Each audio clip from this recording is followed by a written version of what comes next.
Hello there, welcome to another lesson from IELTS Junkies, and it's on list of heading of IELTS reading section. And we hope to get connected with you on Facebook as well. So here's the link for our Facebook page. It's www.facebook.com/IELTSICAN, or you can quickly scan this QR code to be there.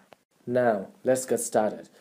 List of heading is a question type that deals with the average of literature, and average of literature is something that addresses the central claim of the paragraph. A paragraph is something that has a main idea, and main idea is the central message, or actually the purpose of a paragraph is to convey that main idea, and your ability to identify the main idea is a must to crack this question type. And you can ignore the extreme ideas in the text. Extreme ideas can be supporting argument or some examples, so be careful to not get trapped in those traps. Well, let's discuss about the obvious traps that you may have to encounter in your list of heading question type. Since list of heading question type is something that deals with the central claim, not with an example or any extreme idea, and also do remember that examples are there to validate the claims made in the text or the opinions given or the ideas expressed. That's why be careful to mark examples in the list of headings as an answer. Next, be careful with exact word or phrases from the paragraphs, because they can be traps, as they look very much like answers, because the same thing is here and same thing is there, but it may not be the case. Be careful with them.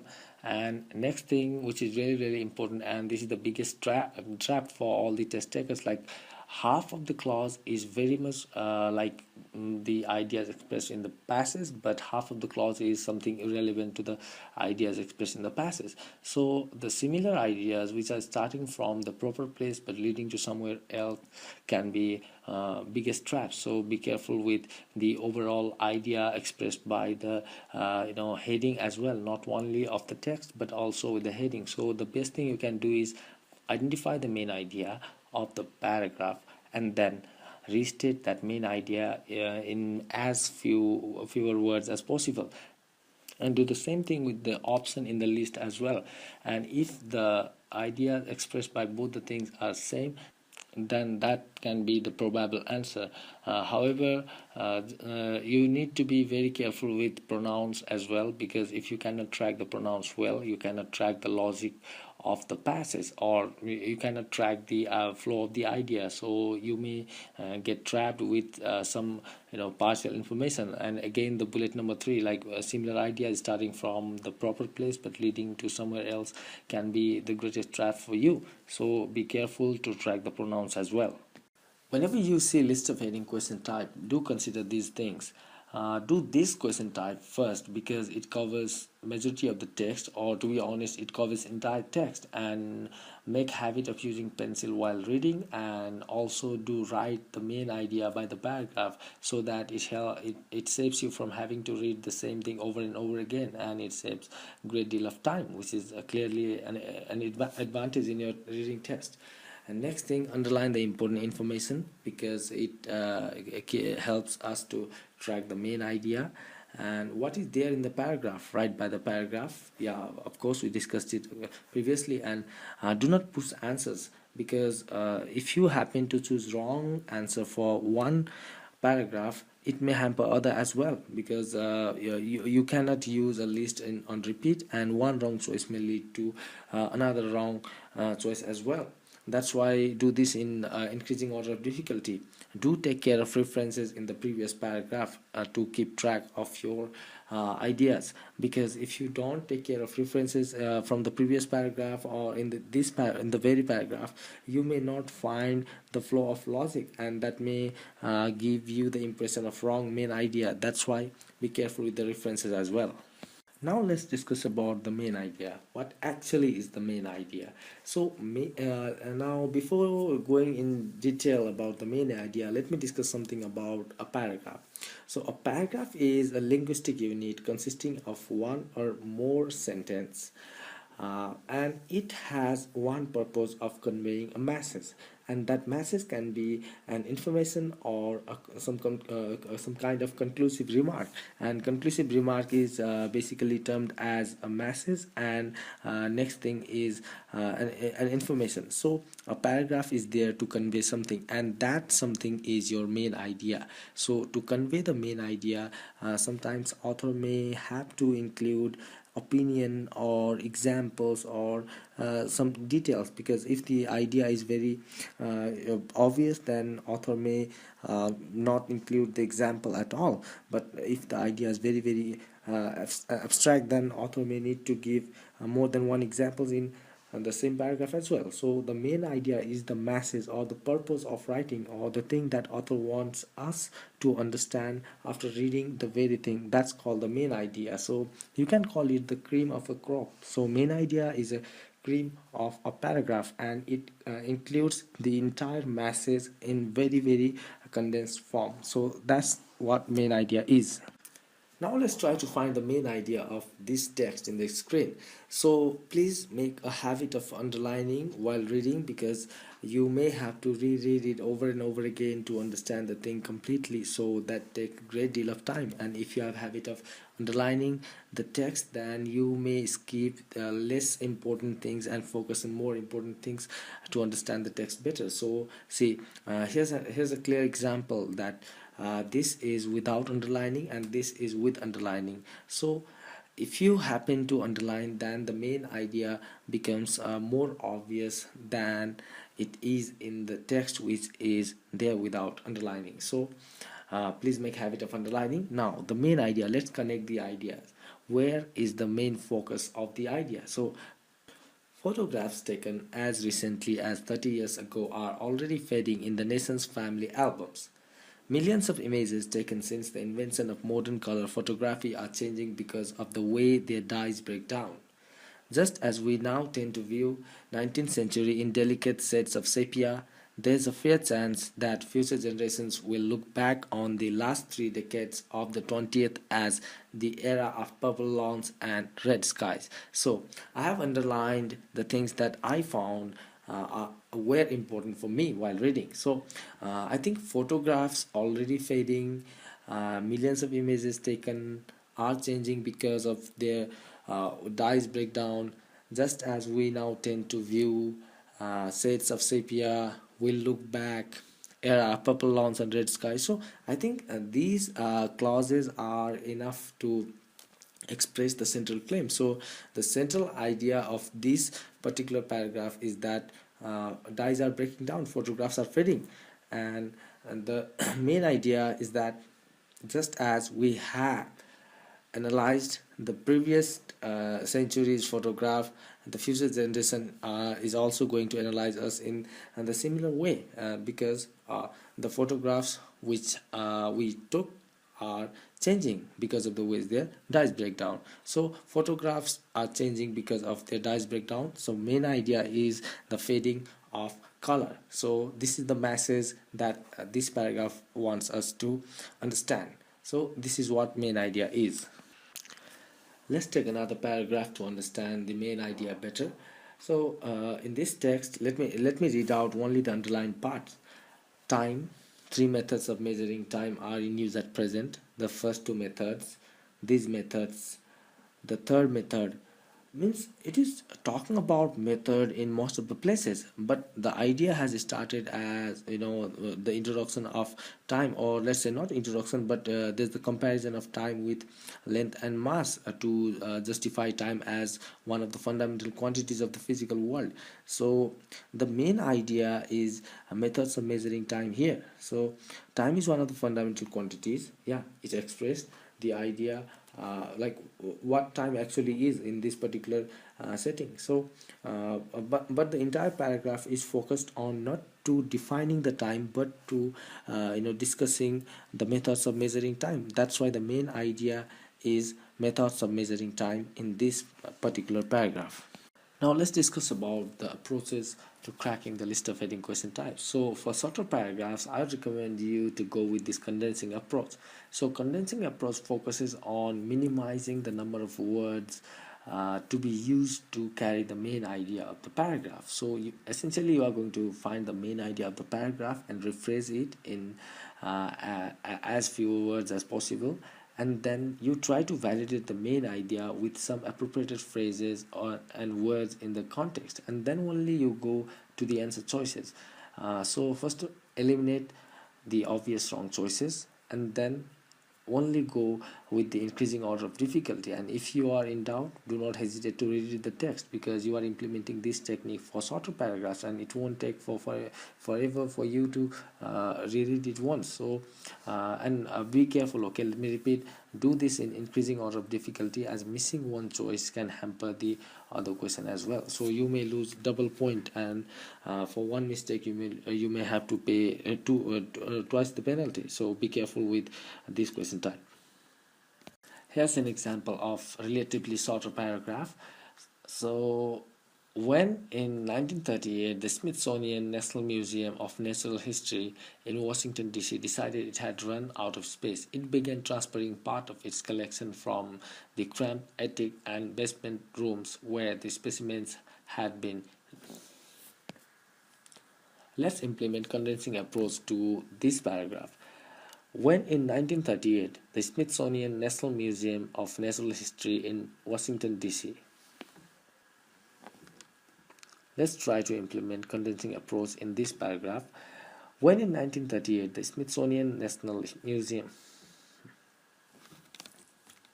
Let's try to implement condensing approach in this paragraph. When in 1938 the Smithsonian National.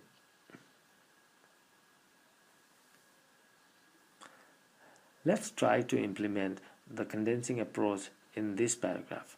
When in 1938 the Smithsonian National Museum of Natural History in Washington DC decided it had run out of space, it began transferring part of its collection from the cramped attic and basement rooms where the specimens had been languishing to an out-of-town warehouse. Restoring those specimens to pristine conditions was a monumental task. One member of staff, for example, spent 6 months doing nothing but gluing the legs back to crane flies. But 30 million items, and 7 years later the job was done. Here the focus of discussion is on transferring the items from cramped attic and basement rooms, or where they had not enough space to display them, to somewhere else. So the focus is on transferring the things. But there's one example here, that one member of staff, for example, spent 6 months doing nothing but gluing the legs, and that example is there to vindicate the point. Restoring those specimens to pristine condition was a monumental task, and those is referring to the specimens which were languishing in the cramped attic and basement rooms. So it is pretty related.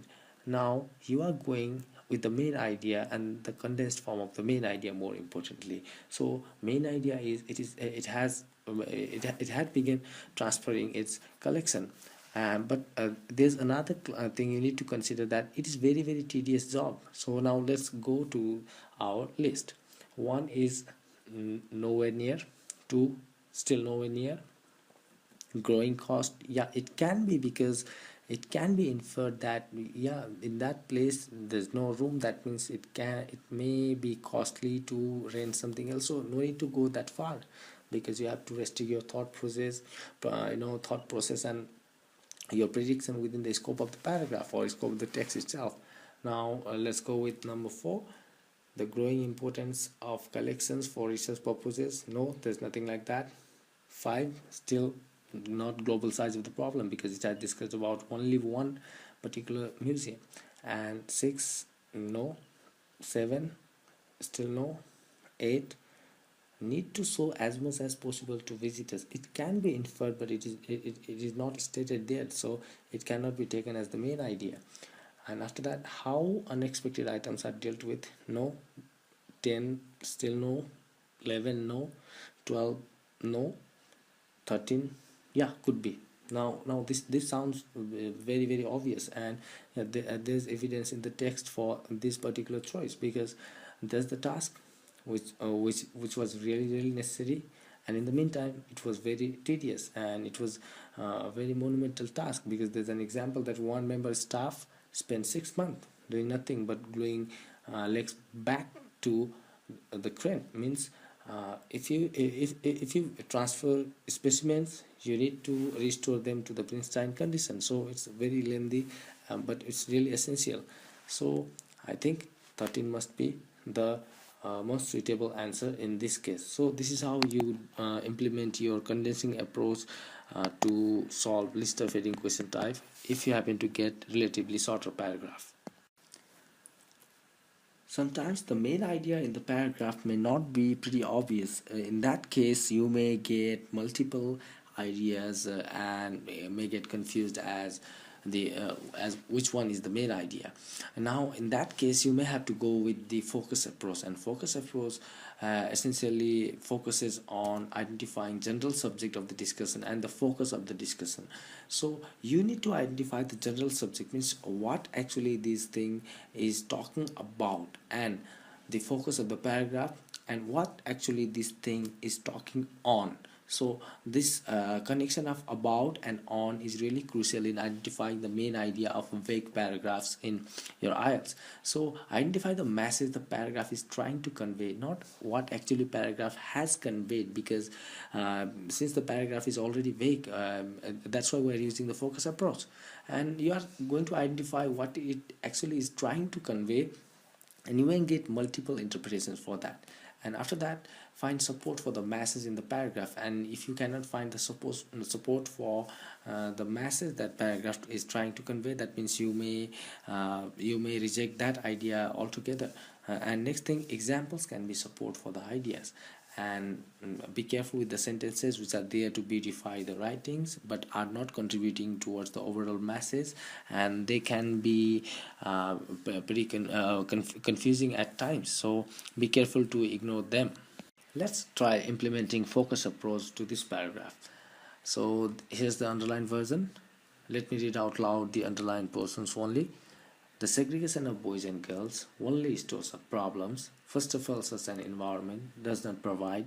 In single-sex schools, it is not uncommon. So in single-sex schools means the schools which are implementing this segregated policy for boys and girls to teach them separately. So it is essentially talking about the same thing, segregation. To grow up with misconceptions, I'm sorry, I forgot to underline that misconceptions, which is also important.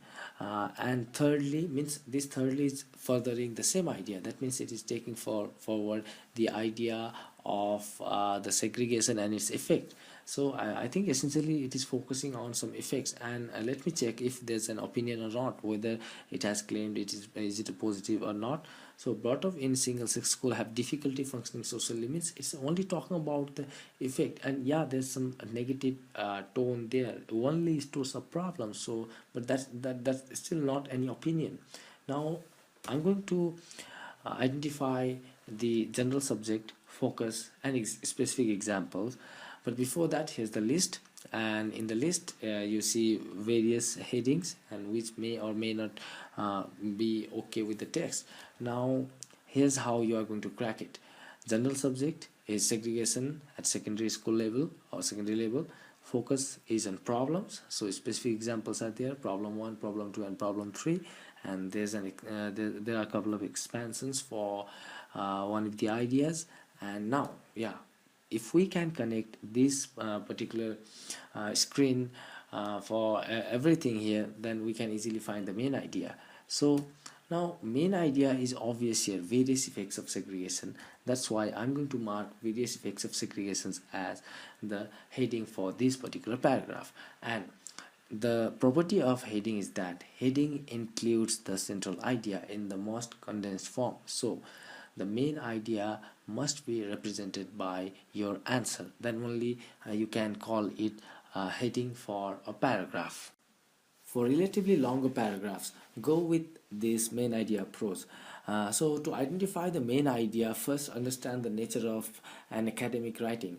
So this is, even though this is not any general rule that any academic writing must be like this or like that. However, most of the passages in the IELTS have main ideas expressed in first, second, or the last sentence, or in the last sentence. So that's why try reading first sentence, second sentence, and the last sentence of the paragraph, and try to connect those sentences. You will definitely come up with one of the messages. It can be pretty vague or very obvious. So then go to the options and eliminate the obvious wrong choices. Do not mark the correct answer, but eliminate the obvious wrong choices. And then if in doubt, do not eliminate and go back and reread the thing, and then read the remaining part of the text. That means you are reading from third sentence through second last sentence inclusive, and then go back to the options and still eliminate the wrong choices, not the correct one.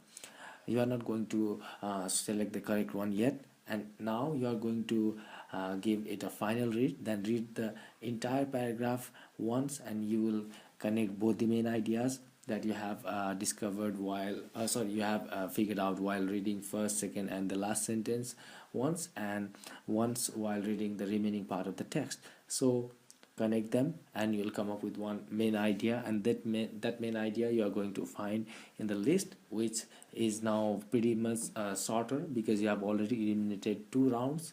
And then the most accurate thing that represents your main idea is going to be your heading. So it has one very long paragraph, and this is without underlining, and this is with underlining. So you are going to read these boxes first, from the consequences of our water policies to behind dams, and from and to tensions. So let me read out loud for you. The consequences of our water policies extend beyond jeopardizing human health. Tens of millions of people have been forced to move from their homes, often with little warning or compensation, to make way for the reservoirs behind dams. And disputes over shared water resources have led to violence and continue to rise local, national, and even international tensions. So this is talking about some political things, political issues, or beyond human health. Like it is talking about some world politics, international tensions, conflict over water. So main idea is pretty vague here. So, but still, I'd like to guess one of the ideas is the main idea. So I think I'm definitely not going with only health thing, and I'm sorry I couldn't come up with any main idea. Yeah, this can happen to you in your test as well. Do not hesitate. Now go with the thing which is not there in the text that you have read so far. It means obvious wrong choices. So let's find the obvious wrong choices. Scientist calls for revision of policy. Come on, there's nothing like that. So that's why I'm going to eliminate that. And again, second, not so convincing. Third one, how global challenge can be, because it is talking about international tension. So let me keep it. Third one is still alive. And fourth, no irrigation system, nothing is like that. And fifth, environmental effects beyond human health means could be. So let me keep it. 3 and 5 is still alive. So 6, the financial cost. No, I don't know about the local technological improvements or anything that's there in the text, so that's why I'm avoiding that. And 7, relevance to health. Could be because there's something like health, but I think like it affects something beyond health, so I'm in doubt whether to keep it or not, but still okay, so let it be there. 8, increasing population, nothing's like that. And 9, no. 10, need to raise standard, no. A description of ancient water supply, still no. So now let me go and read the remaining part. I'm reading this dotted box here. So then more than 20% of all water fish species are now threatened or endangered because dams and water withdrawals have destroyed the free-flowing river ecosystems where they thrive. Certain irrigation practices degrade soil quality and reduce agricultural productivity. Groundwater aquifers are being pumped down faster than they are naturally replenished in parts of India, China, the USA, and elsewhere. So this asterisk here in the aquifers is something that has been described in the glossary, so no need to worry about the asterisk in your test. Now, the thing that has been mentioned inside this dotted box clearly suggests that something related to environment must be there, but there's this irrigation system which was there in the option. So now let me go back to the option. So now irrigation system fall into disuse is not so much accurate here, because that's not the central idea. So I think how global challenge was made. Now, yeah, it has mentioned India, China, and the USA and the elsewhere, but it's not talking anything about that global challenge and how it was made. So I'm going to eliminate that as well. Now I'm very much close to this 5, and 7 is still not so relevant, so maybe I've already figured out my answer, but let me give it a final read. So the consequences of our water policies extend beyond jeopardizing human health. Tens of millions of people have been forced to move from their homes, often with little warning or compensation, to make way for the reservoirs behind dams. More than 20% of all freshwater fish species are now threatened or endangered because dams and water withdrawals have destroyed the free-flowing river ecosystems where they thrive. Certain irrigation practices degrade soil quality and reduce agricultural productivity. Groundwater aquifers are being pumped down faster than they are naturally replenished in parts of India, China, the USA, and elsewhere. And disputes over shared water resources have led to violence and continue to rise local, national, and even international tensions. So, environmental effects sounds most convincing for this particular paragraph from this list, and that's why I'm going with option number 5 as the heading for this paragraph. So use this main idea approach for relatively longer paragraph to crack your list of heading question type. So here's the introduction of list of heading question type one more time, and understand that main idea is very crucial in cracking this list of heading question type. So develop that skill to identify the message or to identify the central thing in the text, to identify the gist in the paragraph. Try to connect the paragraphs.